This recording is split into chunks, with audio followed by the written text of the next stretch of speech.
Hi hello welcome back to my channel is my ഡ്രീംസിലോട്ട് എല്ലാവർക്കും സ്വാഗതമാണ്. അപ്പോൾ തമ്പനിയിൽ കണ്ട പോലെ നല്ല അടിപൊളി നാടൻ നമ്മുടെ പാൽക്കപ്പയും നാടൻ അൽഫാമുമാണ് കേട്ടോ. നാട്ടിൽ നിന്ന് കൊണ്ടുവന്ന് നമ്മുടെ മരിച്ചിനെയും കണ്ടം തുണ്ടമായി വെട്ടി നല്ല തിളച്ച വെള്ളത്തിലോട്ട് ഇങ്ങനെ പറക്കിയിട്ട് ആവശ്യത്തിന് ഉപ്പും കൂടെ ചേർത്ത് നല്ലപോലെ ഒന്ന് വേവിച്ചെടുക്കാം.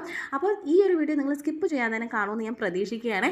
അപ്പോൾ അത് നല്ലപോലെ വെന്ത് വന്നത് കപ്പയെ നല്ല രീതിക്ക് മാറ്റി വെച്ച് നല്ല രീതിക്ക് ഉടച്ചെടുക്കേണ്ട ആവശ്യമുണ്ട്. പാൻ വെച്ചു, പാനിലോട്ട് പിന്നെ നമ്മൾ ഡയറക്റ്റ് നമ്മളത് അവിച്ച് നല്ല വേവിച്ച് വെച്ചേക്കുന്ന കപ്പ എടുത്തിട്ട് ഒന്ന് ജസ്റ്റ് നല്ലപോലെ ഒന്ന് ഉടച്ചു കൊണ്ടുവരാം കേട്ടോ. ഇതിൽ ഊറ്റയുള്ള മരിച്ചിനിയാണെങ്കിൽ പ്രത്യേകം ശ്രദ്ധിക്കുക. 2-3 വെള്ളമൊക്കെ നിങ്ങൾ മാറ്റിയെടുക്കണേ. അപ്പോൾ അത് നോക്കിക്കോ, അതിലോട്ട് നമ്മുടെ ചതച്ച് വെച്ചേക്കുന്ന ചെറിയുള്ളി നാട്ടിൽ നിന്ന് വന്നുകൊണ്ട് ഞാൻ റിച്ചാണ് മക്കളെ. എല്ലാ സാധനങ്ങളും ഉണ്ട്. നമ്മുടെ നമ്മുടെ കാന്താരി വരെ എൻ്റെ കയ്യിലുണ്ട്. അപ്പം നിങ്ങളുടെ മനസ്സിൻ്റെ വലിപ്പം പോലെ നമ്മുടെ കാന്താരിയുടെ അളവും നമ്മുടെ ചെറിയ ഉള്ളിയുടെ അളവൊക്കെ നിങ്ങൾക്ക് മാറ്റാം. പിന്നെ അതേ മനസ്സ് പോലെ തന്നെയാണ് ഇപ്പോഴത്തെ തേങ്ങയുടെ വില എനിക്ക് നന്നായിട്ട് അറിയാം. ഞാനിപ്പോൾ 2 കപ്പിൽ 1-ാം പാലും 2-ാം പാലും എടുത്തിട്ടുണ്ട്. പക്ഷേ ഇതിൻ്റെ വേർതിരിവൊന്നും നമുക്കില്ല. നമ്മൾ 1-ാം പാലും നമ്മുടെ 2-ാം പാലും ഒരുമിച്ചാട്ടോ ഇതിലോട്ടങ്ങ് വീഴ്ത്തുന്നത്. ഇവിടെ ഞാൻ ഒരു വകഭേദത്തിനും ഇവിടെ വയ്ക്കില്ല. എനിക്ക് രണ്ടും ഒരുപോലെയാണ് ഈ ഒരു സമയത്ത്. അപ്പോൾ അത് രണ്ടും കൂടെ എടുത്ത് വീട്ടി നല്ലപോലെ ഒന്ന് മിക്സ് ചെയ്യുക. പിന്നെ വേറൊരു കാര്യം പറയട്ടെ, ഞാൻ ഈ ഒരു കാന്താരി മുളക് നമ്മൾ വിനീഗറും ഉപ്പും കൂടെ ഇട്ടിട്ട് നമ്മൾ ഉപ്പിലിടായിട്ട് കൊണ്ടുവന്ന കേട്ടോ. അപ്പോൾ നമ്മുടെ തേങ്ങാപ്പാലൊക്കെ ഇട്ട് അവൻ അവിടെ നിന്ന് വറ്റുന്ന സമയം കൊണ്ട് നമുക്കിതേ ഒരു ചട്ടി വെച്ചു. ചട്ടിയിലോട്ട് വെളിച്ചെണ്ണ മുക്കിൽ അതിലോട്ട് നമ്മുടെ നമ്മളെ വട്ടത്തിലരിഞ്ഞ് കനം കുറഞ്ഞ് വട്ടത്തിലരിഞ്ഞ് ചെറിയ ഉള്ളിയും പിന്നെ 4-5 നമ്മുടെ വറ്റൽമുളകൊക്കെ ഇട്ട് പിന്നെ പ്രധാനപ്പെട്ട ആളെ നമ്മൾ മറന്നു പോയിട്ടില്ല, ഉണ്ട് കറിവേപ്പില. ഇതും കൂടെ ഇട്ട് നമുക്ക് നല്ലപോലെ ഒന്ന് വാട്ടി നമ്മുടെ പാൽക്കപ്പയുടെ മീത അങ്ങോട്ടൊന്ന് ഒഴിച്ചു കൊടുക്കുക കേട്ടോ.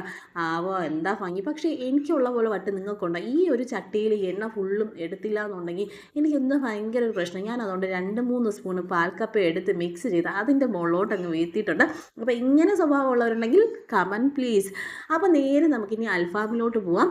വേറെ ഒന്നുമില്ല, ഇഞ്ചി, വെളുത്തുള്ളി, പച്ചമുളക്, മല്ലിയില, പിന്നെ നമ്മുടെ വറ്റൽമുളക് ഒരു 4-5 എണ്ണം, പിന്നെ വേണ്ടത് തൊണ്ടം പച്ചമുളക് കേട്ടോ. ഞാൻ ചുമ്മാ ഒരു ഫാഷൻ നാട്ടിൽ നിന്ന് വന്നുകൊണ്ട് കൊണ്ടുവന്നിട്ടുണ്ടായിരുന്നു. അപ്പോൾ വെറുതെ ഇരിക്കട്ടെ എന്ന് ചോദിച്ചു. പിന്നെ ഒരു 4-5 സ്പൂണ് നമുക്ക് തൈര് പുളി അനുസരിച്ച് ഉപയോഗിക്കാം.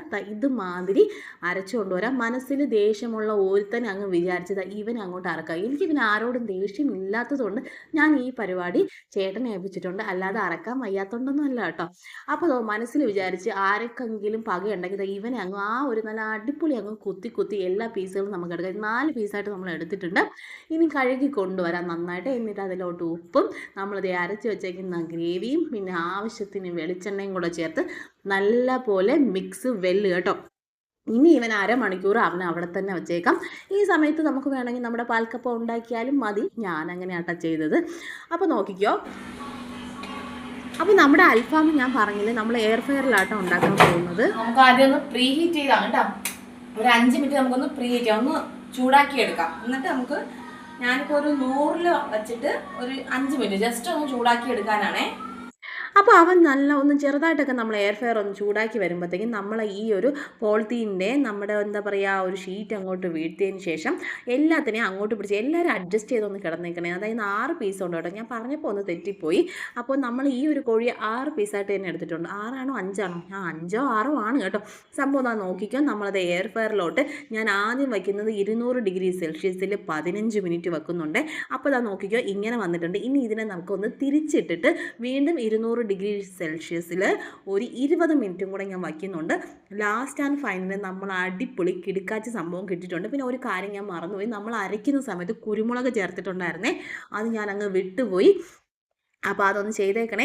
അപ്പോൾ അത് നോക്കിക്കോ, ഫൈനലി നമ്മുടെ അടിപൊളി പാൽക്കപ്പ ഇതേ ഒരു കൺസിസ്റ്റൻസി ആട്ടോ എനിക്കിഷ്ടം. നിങ്ങൾക്ക് ഇതിനേക്കാളും കുറച്ചും കൂടെ ലൂസ് ആവണമെങ്കിൽ അങ്ങനെ ആവാം. അപ്പോൾ അത് നോക്കിക്കോ, നമ്മുടെ പാൽക്കപ്പയും നമ്മുടെ അൽഫാമും സൂപ്പറല്ലേ. ടാറ്റാ.